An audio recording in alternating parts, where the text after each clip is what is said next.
محترم صحافی حضرات، آج ہم ایک بار پھر بلوچستان کے درد کو لے کر آپ کے سامنے کھڑے ہیں۔ یہ کوئی نئی کہانی نہیں، بلکہ ایک ایسا زخم ہے جو برسوں سے ناسور بنتا جا رہا ہے، اور آج ہم اسی امید کے ساتھ آپ سے مخاطب ہیں کہ ان دبی اور مسلسل دبائی جانے والی آوازوں کو میڈیا وہ جگہ دے گا جس کی وہ مستحق ہیں۔ ہمارا تعلق بے سیما بلوچستان سے ہے، اور ہم گزشتہ کئی برسوں سے شدید ریاستی جبر کا سامنا کر رہے ہیں۔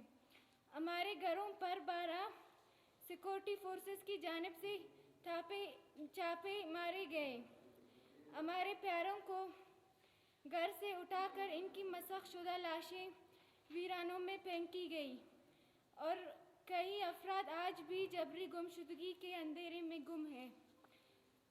ہم ایک پرامن، باعزت اور محفوظ زندگی گزارنے کے خواب رکھتے ہیں، لیکن ریاستی رویہ ہمیں بار بار یہ باور کراتا ہے کہ شاید یہ خواب صرف خواب ہی رہے گا۔ 4 روز قبل 26 مئی رات 1:30 بجے ہمارے کزن محمد یونس کو آرمی اور MI کے اہلکاروں نے چھاپا مار کر زبردستی اٹھا لیا۔ محمد یونس خضدار انجینئرنگ یونیورسٹی میں انجینئرنگ کے طالب علم ہیں، ایک محنتی نوجوان جو صرف علم کی روشنی میں اپنا مستقبل تلاش کر رہا تھا۔ لیکن ہماری خاموشی کو کمزوری سمجھا گیا۔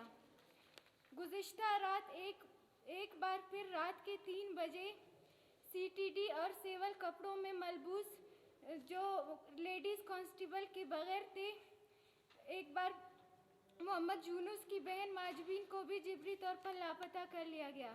ماجبین بلوچ یونیورسٹی آف بلوچستان میں لائبریری سائنس کی طالبہ ہیں، اور چونکہ یونیورسٹی ہاسٹل میں جگہ دستیاب نہیں تھی، وہ عارضی طور پر سول اسپتال ہاسٹل میں رہائش پذیر تھی۔ ماجبین بچپن میں پولیو کا شکار ہو چکی ہے اور ایک پاؤں سے معذور ہے۔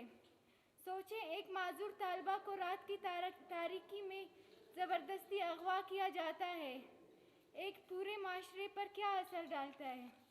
کسی بیٹی کا جبراً لاپتہ ہونا محض ایک واقعہ نہیں، بلکہ اس کی زندگی کی بربادی کا آغاز ہوتا ہے۔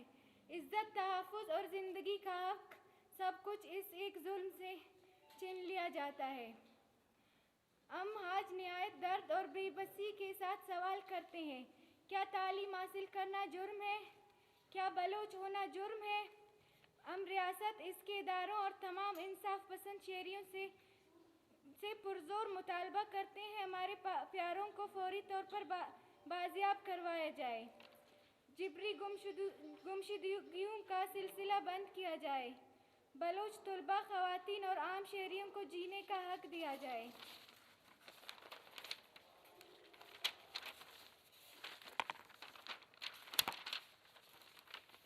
اگر ہمیں جینے کا بنیادی حق نہیں دیا جا سکتا، اگر ہماری خاموشی کو یوں کچلتا جاتا رہے گا تو ہمیں ایک بار مار دیا جائے، کیونکہ ہم اس مسلسل خوف، اذیت اور ذلت کی زندگی کو جینا نہیں چاہتے۔ آخر میں ہم میڈیا سے، سول سوسائٹی سے، انسانی حقوق کی تنظیموں اور ہر باشعور فرد سے اپیل کرتے ہیں، براہ کرم ہماری آواز بنیں، ہماری داستان سنیں، اسے آگے پہنچائیں، کیونکہ جب آوازیں دبائی جاتی ہیں تو ظلم کو طاقت ملتی ہے۔ شکریہ۔